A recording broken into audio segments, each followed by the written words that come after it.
ନମସ୍କାର। ମୁଁ ଲକ୍ଷ୍ମୀକାନ୍ତ ପରିଡ଼ା।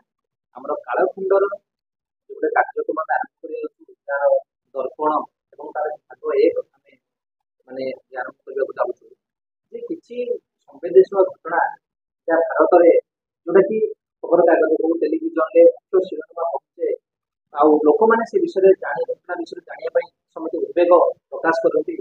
ସେଇ ଘଟଣା ସହିତ ଜଡ଼ିତ କିଛି ଚର୍ଚ୍ଚିତ ବ୍ୟକ୍ତି ବିଶେଷ ଯୋଉମାନେ କି ଯେ ସାମାଜିକ କ୍ଷେତ୍ରରେ ହୁଅନ୍ତୁ ବା ଆମର ରାଜନୈତିକ କ୍ଷେତ୍ରରେ ହୁଅନ୍ତୁ ସେ ବ୍ୟକ୍ତି ବିଶେଷ ମାନଙ୍କ ପାଖରୁ ଆମେ କିଛି ପ୍ରତିକ୍ରିୟା ନେବା ପାଇଁ କାର୍ଯ୍ୟକ୍ରମ ଆରମ୍ଭ କରିଛୁ। ଯେ ଏବେ ଯୋଉ ଗଣତନ୍ତ୍ର ଏବଂ ଭୋଟ ଚୋରିକୁ ନେଇ ଯୋଉ ଗୋଟେ ବଡ ବଡ ଘଟଣା ଘଟିଛି ଯେ ଦେଶର ଏହାକୁ ନେଇ ଦେଶ ସାରା ଲୋକଙ୍କ ମନରେ ପ୍ରଶ୍ନ ଆନ୍ଦୋଳିତ ହୋଇଛି ତାକୁ ନେଇ ଆମର ଯୋଉ ଏବେ ଯୋଉ ଓଡିଶାର ସମାଜ ସଂଗଠନର ରାଜ୍ୟ ସଭାପତି ଆଡଭୋକେଟ ସାଇନ୍ତନ ପଣ୍ଡାଙ୍କ ଠାରୁ ଆମେ କିଛି ପ୍ରତିକ୍ରିୟା ନେବାକୁ ଚାହିଁବା। ସାର୍ ନମସ୍କାର। ଆମ କାର୍ଯ୍ୟକ୍ରମକୁ ମୁଁ ଆପଣଙ୍କୁ ଜାଣିବାକୁ ଚାହିଁବି ଏବେ ଯୋଉ ଭୋଟ ଚୋରିକୁ ନେଇ ଆମର ଯୋଗେନ୍ଦ୍ର ଯାଦବଠୁ ଆରମ୍ଭ କରି ରାହୁଲ ଗାନ୍ଧୀଙ୍କ ପର୍ଯ୍ୟନ୍ତ ଏବଂ ଦେଶର ବିଭିନ୍ନ ନେତାଙ୍କ ଦ୍ୱାରା ଯୋଉ ବଡ ଧରଣର ଯେ ପ୍ରତିକ୍ରିୟା ବା ବିଭିନ୍ନ ନିର୍ବାଚନ କମିଶନ ପାଖରୁ କିଛି ପ୍ରତିକ୍ରିୟା ଏବେ ଯୋଉ ଆରମ୍ଭ ଗୋଟେ ଗଣ୍ଡଗୋଳ ମାହୋଲ ତିଆରି ହେଇଛି ଯେ ଯଦି ନିର୍ବାଚନ କମିଶନର ତାଙ୍କ ତରଫରୁ ଯେ ଯୋଉ ଭୋଟର ଲିଷ୍ଟକୁ ନେଇ ଯଦି ସୁଧାର ସବୁ ଠିକ କରିଦେବେ ତାପରେ କଣ ଆପଣ ଭାବୁଛନ୍ତି ଗଣତନ୍ତ୍ର ସତରେ ବା ଭୋଟ ପ୍ରକ୍ରିୟା ସବୁ ସୁଧୁରିଯିବ ବା ଠିକ ହେଇଯିବ ବୋଲି? ଦେଖନ୍ତୁ, ଭୋଟର ତାଲିକାରେ ତ୍ରୁଟି ରହିବା ଇଏ ବହୁତ ଯେବେଠାରୁ ଭାରତରେ ଭୋଟ ଆରମ୍ଭ ହେଲାଣି ଏଭଳିଆ ତ୍ରୁଟି ରହି ଆସିଛି।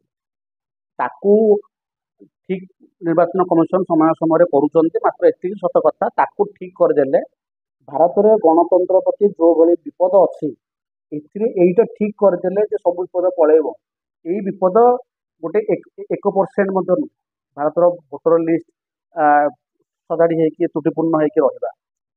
ଯୋଉ ଭୋଟର ମାନଙ୍କର ଆମର 100ଟା ଭୋଟରୁ ଗୋଟେ 2-3ଟା ଭୋଟର ମାନଙ୍କର ଲିଷ୍ଟ ନା ଏପଟ ସେପଟ ଥିବ, ଗୋଟେ ଯୋଉ 95ରୁ 97ଟା ଭୋଟର ଲିଷ୍ଟଙ୍କ ନାଁ ଠିକ ଅଛି।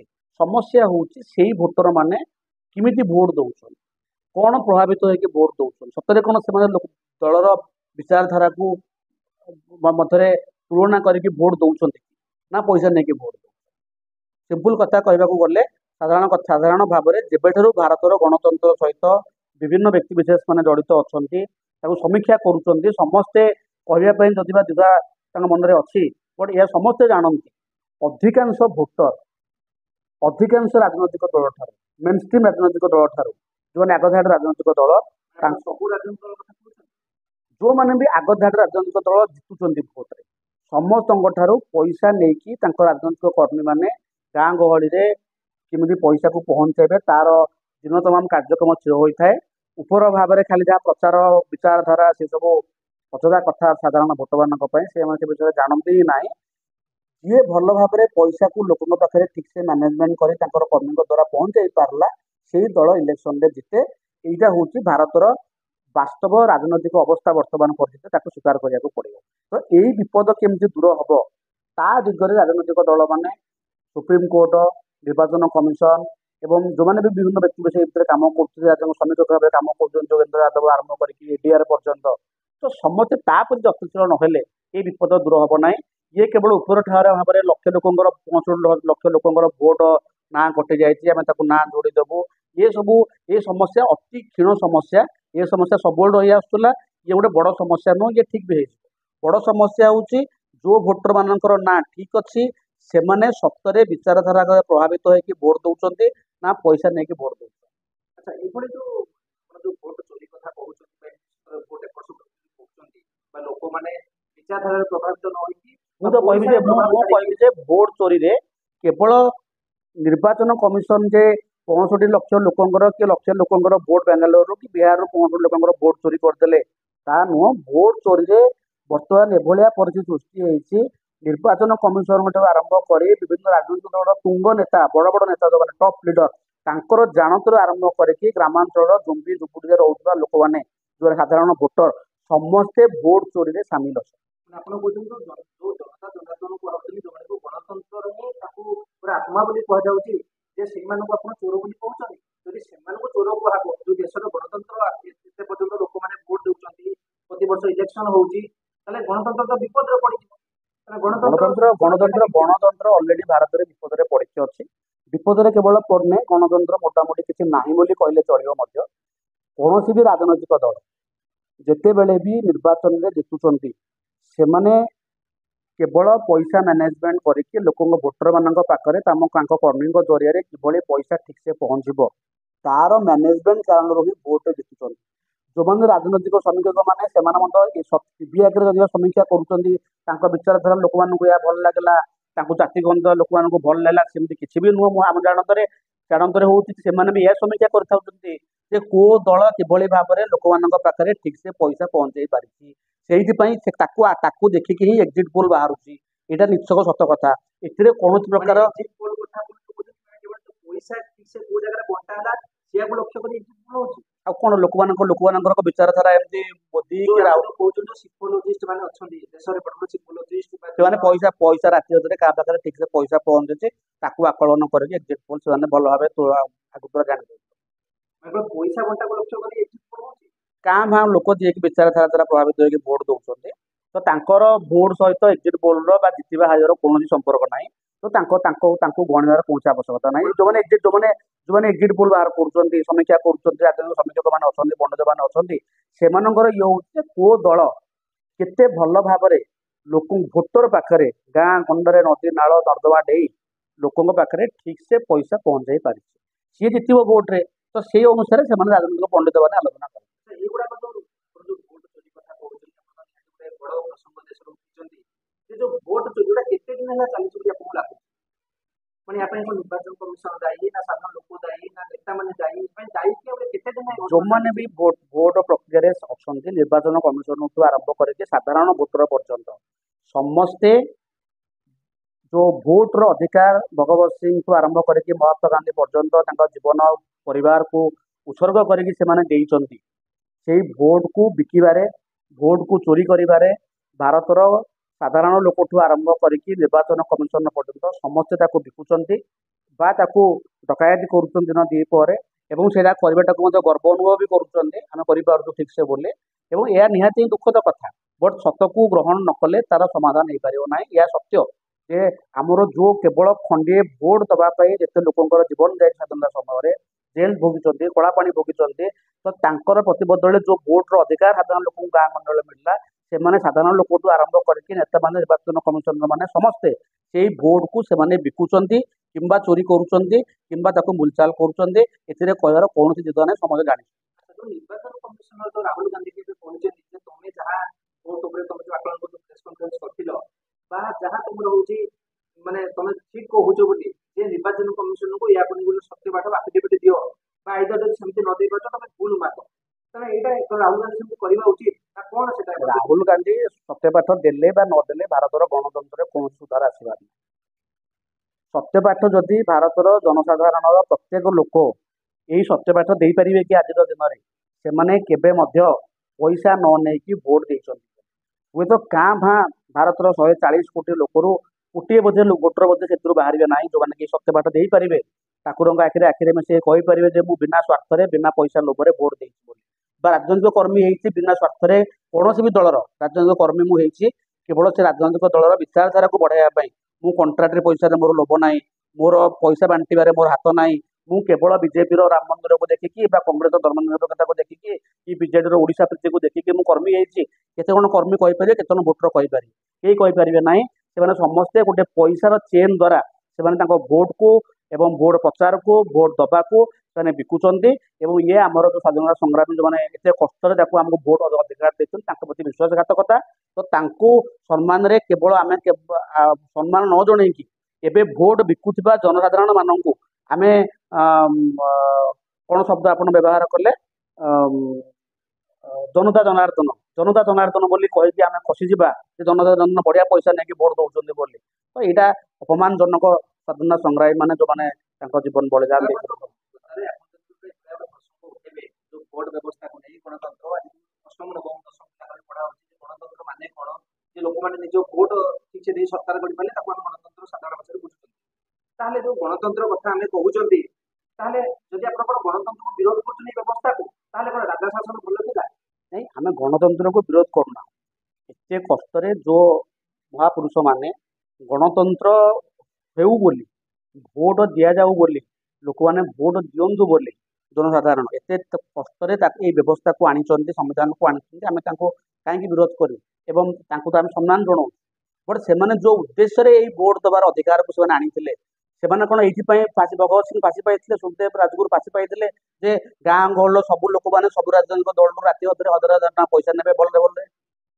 ନା ସେମାନେ ଏଥିପାଇଁ ଅଧିକାର ନେଇ ସେମାନେ ଫାଶୀ ପାଇଥିଲେ ଯେ ପ୍ରତିଟି ଲୋକ ଭୋଟ ଦେବେ ବୋଲି, ତାଙ୍କର ନେତା ବାଛିବେ ବୋଲି, ତାଙ୍କର ଅଧିକାର ପାଇବେ ବୋଲି।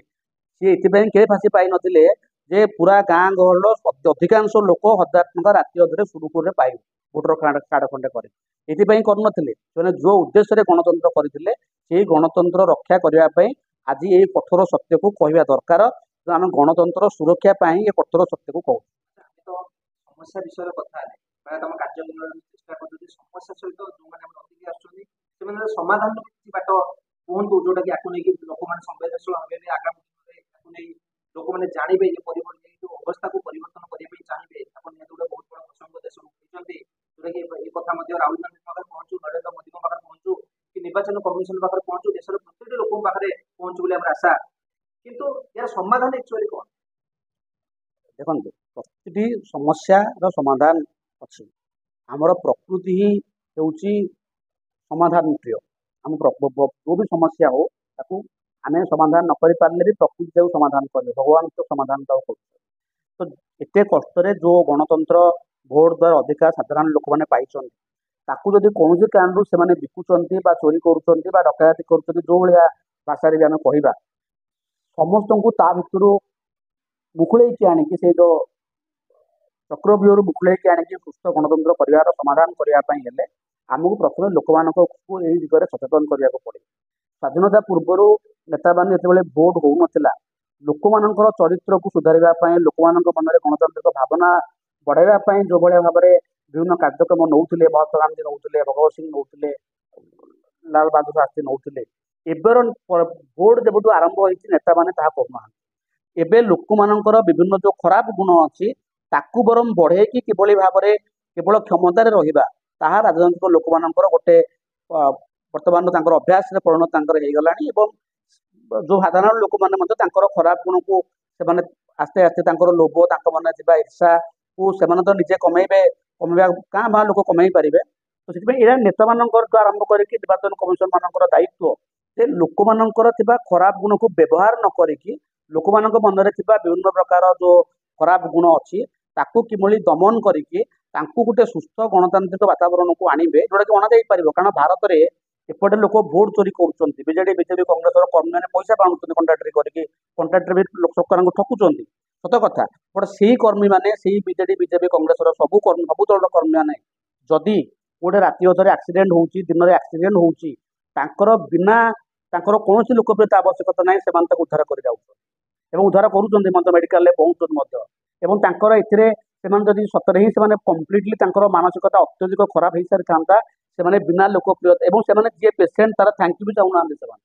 ତ ଏଭଳି ସ୍ତରରେ ଭାରତର ଏବଂ ସମାଜର ଲୋକମାନେ ଭଲ ହେଇକି ଏପର୍ଯ୍ୟନ୍ତ ଅଛନ୍ତି। କେବଳ ଭୋଟ ଚୋରି କରିବା ପାଇଁ ଏମାନେ ବଡ ନେତାମାନଙ୍କ ପ୍ରବର୍ତ୍ତନ କାଳରୁ ସେମାନେ ଭୋଟ ଚୋର ହେଇଯାଇଛନ୍ତି, ତାଙ୍କୁ ବଦଳେଇ ହବ।